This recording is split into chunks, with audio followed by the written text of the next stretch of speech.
Good afternoon. Happy Women's History Month. So, this is Laura Thompson with TAN TV, and this month of March is Women's History Month, and we are going to be interviewing women all month long, every day for 31 days straight. But I had to bring on Miss Neka Cleaver, the incomparable Miss Neka Cleaver, to talk about her endeavors. I'm not a real back in the day history person. I like to capture history as it happens. And so Miss Nika has continuously made history in the city of San Antonio, and all over the country, really. Her voice is magnetic. You have to pay attention to it when you hear it. And Mhm. so I just wanted first, Nika, to welcome you and to say Happy Women's Day, Happy Women's Month, Happy Women's Day month, the first day of Women's History Month. Um, and first, I want you to tell a little bit about yourself, who you are, what you do, why you do it, and all of those good things. Well, and thank you so much, Laura. I appreciate you kicking off the month with me. And I do have a lot of history just within my Cleaver name, right? Like, my history is fantastic. My parents were fantastic. And hey, I'm fantastic too. I'm walking in my own truth. So I'm, as I say, your girl, Miss Nika. And really, I'm tasked and it always sounds crazy when I say it out my mouth, but it's not. But I'm tasked to do what the Lord tasked me to do. And I'm a platform builder. And so that's something that I've been able to do very well because my network is runs real deep. And so a lot deeper than people know or believe, but it runs real deep. And so I'm really good at building platforms for people to get education, opportunities, and all those other good things. And, I have always, because I am a follower of the good Lord, I've always thought that I had a voice for or a fight for the community and for the people. And so I feel like daddy, I call God daddy. And so I feel like daddy gave me, excuse my language, the cojones to go against the norm or what we're supposed to just believe or a truth. You know what I'm saying? And so I often stand tall in truth. And that is a very difficult position to be in because not everybody knows truth and truth can be different things to different people. I'm also in the media world, so perception is reality. So people's perception is their truth. So it's a hard space to be, and you got to stand tall in it, right? And you can't waver. So I feel very blessed to be in this position because I feel like God chose me, and that's a blessing. But at the same time, I need people like you, Laura, to remind me of paths and goals and and my reasons for doing what I do. So, with that being said, I have it's history, right? So let's talk about something historical that I did. And I wish I would have thought about this so I would have had it ready. But before Juneteenth became a national federal holiday, it was a holiday in the city of San Antonio, thanks to one of my community meetings and my relationship with the mayor and the city manager. It became a paid holiday for everybody who was a San Antonio employee. So that's a mark in our actual history. And so I'm super excited and proud about that. There's a lot of different things that I've done along the way, but that word history, I feel like that's a history book title right there. Right? Well, basically everything you do is history. It's just a matter of whether people learn about it and know about it. But Yeah. just everything that you do is history. So I was talking to Nika one day, and I asked her, you got this broadcast voice, you have this gift for, interacting with people. Where did that come from? And she told me that when she was a little girl, when her and her parents would go out to restaurants, she would go and interview people at where they was while they were eating. And I'm like, so, "You remember that?" Yes. I would literally walk up, I would finish my food, and then I would walk up to tables and be like, "Hi, my name is Nika." And I wouldn't even interview them. It was like they were interviewing me because I'm just giving them information about myself. My parents are over there. I had a veal parmesan because I grew up on veal parmesan, my favorite meal, tonight for dinner, and whatever else I went off and told them, probably what I wanted for Christmas and everything else. But yeah, and then I also will tell you that when I was little, my dad tells this used to tell this story all the time. He said he came home from work one day and I was sitting in the living room counting my money, which was all these dollar bills and change and quarters and all this stuff. And he was like, where did you get that from?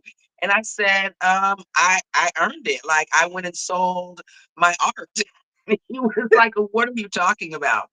So one day, I don't know where this came from, but back in the day when we got our McDonald's Happy Meals, they used to give us those rulers with the circles and the squares and the stuff in the middle. Mm, Well, I took one of those rulers and my crayons and I started making circles and squares on these little pieces of paper.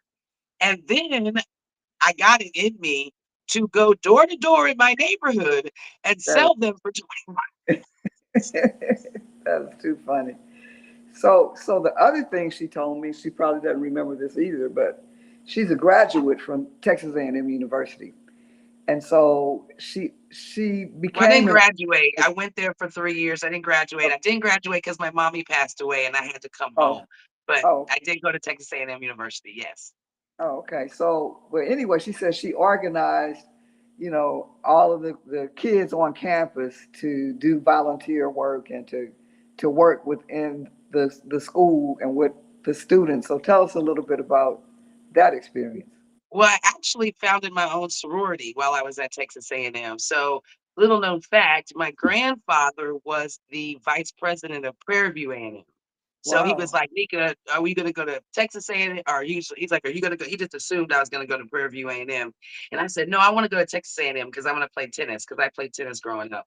So I went to Texas A&M, and when I got there, I decided that I wanted to start my own sorority. Like, no diss to the sororities and the fraternities that are out there, but I had a whole different vibe.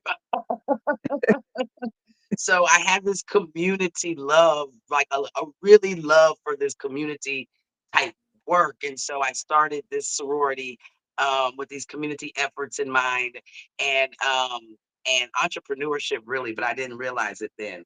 So the chancellor of Texas A&M signed it off, and it Oh, became Phi Gamma Chi became another sorority at Texas A&M University.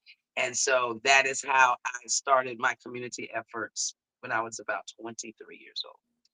wow. And you didn't grow up, you do a lot of things in the San Antonio community, but you didn't grow up in San Antonio, contrary to what a lot of people may think. So tell us about, how you grew up, I was and in you're, the yeah, outskirts. yeah, Yeah, you're I an was in the outskirts. I actually, when I was born, we lived in Live Oak. So a lot of people know where Live Oak is and are familiar, but we lived in Live Oak until I was about 6 years old. And then we moved to Garden Ridge. And when we moved to Garden Ridge, which now is a lot more known in that area, we were actually the first Black family to move to Garden Ridge, Texas. And so I remember, and I will tell this story until I remember my dad made me get on the harvest ride during the Thanksgiving holiday time. And he was like, "You getting on this ride?" And I was like, "What is you talking about, Daddy? Why do I have to get on this ride?" He's like, "Wave, be pretty, wave." And I was like, "What am I doing?" He's like, "You letting everybody know we here." aunt. And she's been And waving. I mean, again, I'm 8, 6, you know what I'm saying? So I'm not really understanding what he's talking about. But absolutely, I was raised in Garden Ridge my entire life until I went to college. I went to Canyon High School in New Braunfels. I was a tennis player, the top tennis player in New Braunfels. So I was always out of town at a tournament, in the newspaper, on TV, just from winning tennis tournaments and titles and all that kind of good stuff. So I went from taekwondo karate from when I was 8 years old up until being in high school. And then I was a huge tennis person. So I played tennis back in the day with Lori McNeil and Zena Garrison. They were the two famous Black people on the Wow. tennis circuit. So, like, I went to Houston and practiced with the coach and met them. I met Steffi Graf back in the day. Like, I was big tennis person and traveled everywhere. So that was kind of like my whole high school career. I was a debutante. So for those of you who know the the the debutante world, you know what I'm saying? I was a debutante, had to do the vow and all the good stuff. So, I definitely lived that life, you know what I'm saying? But one thing that I love about my father was that he was very versatile with everything and he was a community guy. So even though we lived in Garden Ridge, he's still part-time to make sure his daughter could go to private school and had tennis lessons and buy new purses, right? He had a part-time job selling cable. And so he would go door to door and sell cable and he would do it on the east side. So I was always on the east side. He was always tell me the history and the culture and this and all that kind of stuff. And so as I got older and I was in college, this was right before my parents passed away, my mom passed away. He started the Youth with High Potential program at Fairchild Tennis Center. So if you go to Fairchild Tennis Center now, you'll see like there's a garden and all that stuff in between the backboard that they use in the tennis courts. Like my dad built that whole garden with the kids on the east side. You know what I'm saying? So there's a lot of history that we built just with working with the community and youth. But all that community stuff, I get that from my daddy. So you get it from your mom or you got it from your daddy, huh? Yeah, my That's mom was an educator, so she was actually right before she passed away, she was gonna go for her doctorate. So she was a big educator, she had a lot of degrees, she was the valedictorian at her college. My mom and my dad met at Prairie View A&M, while my grandfather was a teacher at that point. So my daddy had to go to college with his daddy, and wow. that's where he met my mommy. Wow. Well, that was Yeah. an awesome thing because they produced a wonderful, wonderful daughter that is Yes, carrying on. yes. So, fast forward to your radio days. You've been in media for a long time, and I can tell because every time somebody comes up with an idea, you got a promotion to go behind it to push it forward. So, so how did you get involved in radio? Let me just say this. I know I'm skipping around all over the place because Laura, I appreciate this interview. You're just bringing up my that core Nika that sometimes you have to be reminded where you come from. So if I was all over the place with that, I apologize. But Oh, that's where did radio come from? Let me tell you, because this is also something that most people don't know. Well, I was at Texas A&M. I used to throw parties all the time, right? So I threw a party, and the local radio station guy that was there was at the party. And so I invited him in. Like, I think I gave him all the drinks and all the stuff that he needed. He was like, man, this chick is cool. So he invited me to the radio station. So I was like, cool. So I'm at the radio station and I'm sitting there listening to everything and talking in the background. Well, there's this mic right in front of me, right? I'm like, so can we turn this mic on? And he's like, yeah. So I turned the mic on, and before we know it, baby, I'm his new co-host at the Bryan College Station radio station. I'm not wow. getting paid. I'm not on the payroll. I just went up there every night because he was the number one radio host, and I just became his co-host and started doing my thing. And I started riding down the streets in college, and people would be yelling my name, and I'm like, how they know me? And I'm like, Right. oh yeah, that's right. I'm on the radio. So when I got back to San Antonio, I actually was a waitress and a server at Sawgrass Steakhouse, which most people love. So I was a head trainer there. So that's where I get all my serving. And when you see me, I'm like, let me grab your tray and let me throw that away. I get that from that. And then I was the head trainer and bartender at Cheesecake Factory, which is why every time you see me at a party, I can throw together some drinks, or I can go work or help out a bar and do that kind of stuff because I have all of that training as well. So, it's so crazy. So, at the end of the day, shoot, Laura, I forgot what I was going to tell you because I went crazy with all this stuff. Well, you What were we talked talking about about? saltgrass Oh, and the radio station, right? yes, Oh, I left the radio station. So when I left the radio, I'm sorry, that's how I got to the radio station down here. So I'm doing all this work at these restaurants, right? And one day, Cheesecake Factory done made me mad. So I'm like, you know me, I'm like, I'm out of here. And I was Peace out. doing check this out, my version of the directory that I have now. Back then, I used to do a directory, but it was an entertainment directory, and I it was like remember. bars and clubs and all of that stuff, right? So in my mind, I said, you know what? I need to kick off this directory. All right, entrepreneurs, I need y'all to listen. I need to kick off this directory. So what am I gonna do? So I said, okay, I'm gonna go to the radio station. It was 94.1 at the time, jamming old school. I know y'all remember. And I said, Hmm. I'm gonna get them to put their logo on the back of my directory. Boom, people will know about it. So when I went up there, had a meeting. Long story short, I had a meeting with the people. They loved my voice, and I ended up getting a job. Oh yeah. So I went from the nighttime radio host, and in I just remember, I don't know radio the world for nothing other than the college station, right? So I'm trying to learn everything, and I went to an award ceremony, and I was like, "Ooh, what's those awards?" And they're like, "That's for top radio personality and all this." So I said, "You know what?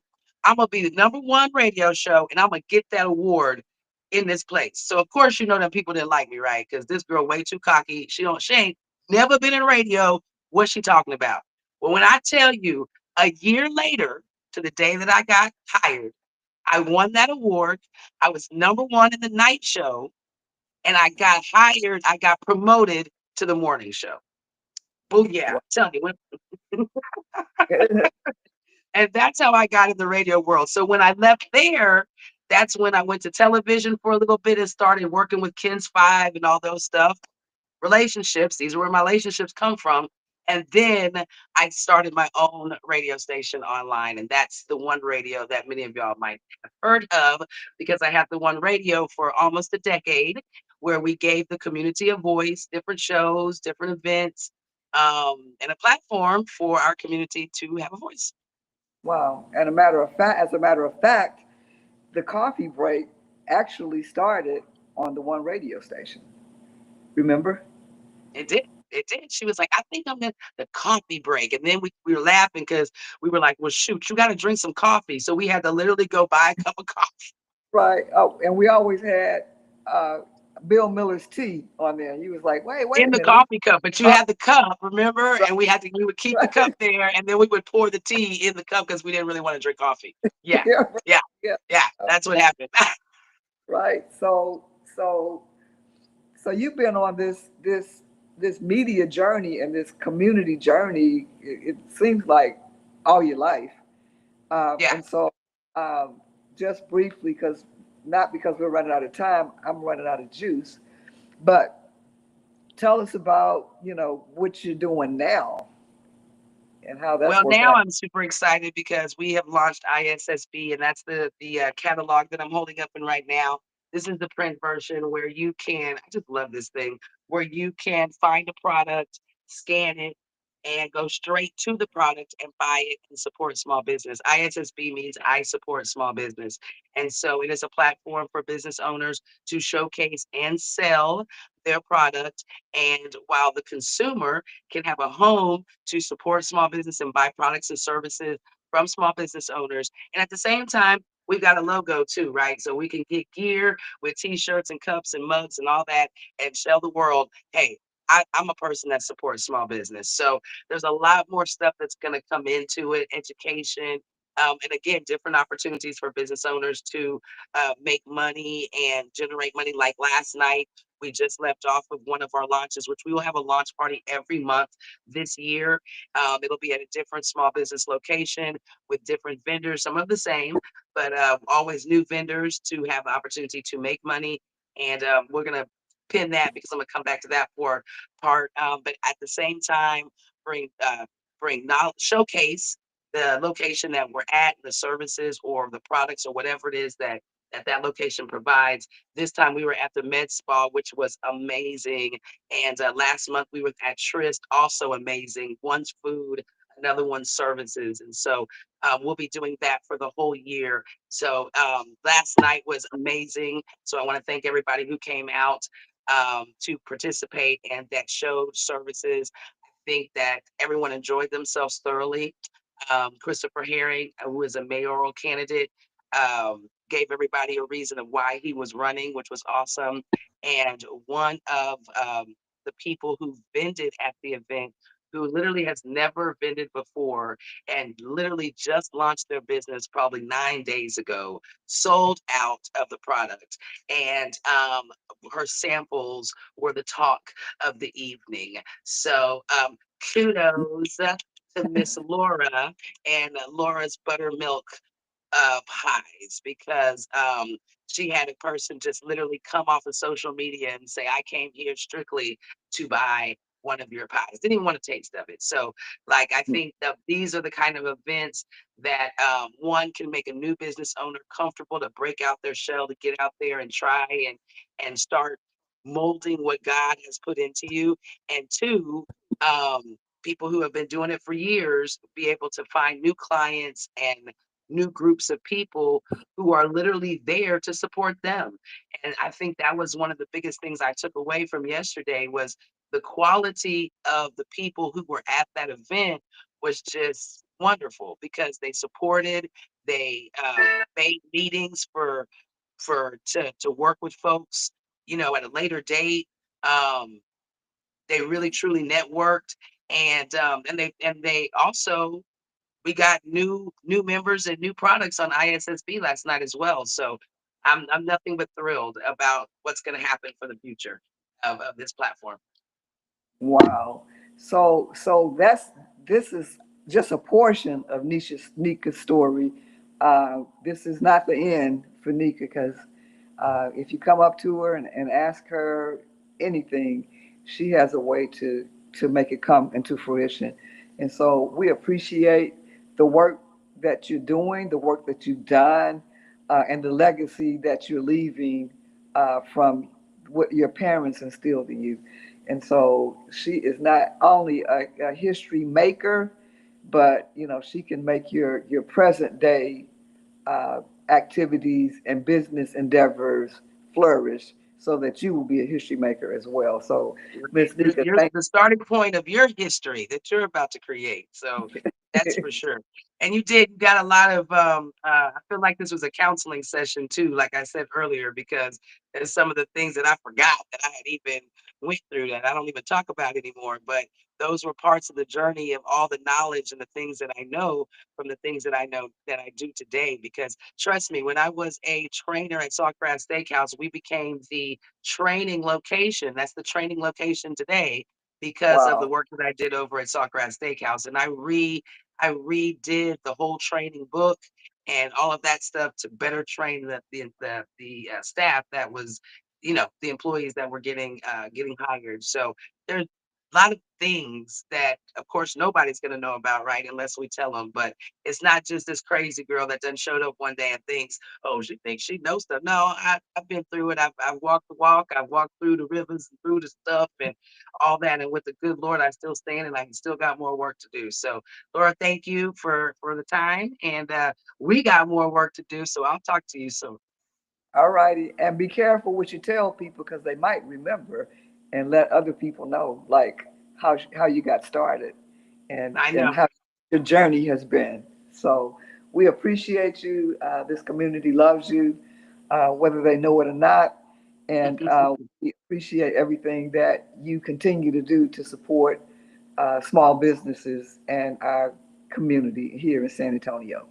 So you Absolutely. tuned into the very first, March 1st, the beginning of Women's History Month. You've been tuned into the first interview with the incomparable Miss Neka Cleaver. So thank you. She got me up from my nap. So, I love y'all. She, she responded in her sleep. And ladies, these are impromptu interviews, so you might be the next one. So the next one is tomorrow. So if you get a call or a text, or if you call me and say, I want to tell my story, you'll be the next one. And so thank you so much for joining us. And Miss Nika, keep doing what you're doing. We coming in hot. We're coming One in click hot. shop. All right. Thanks. Bye bye. Bye.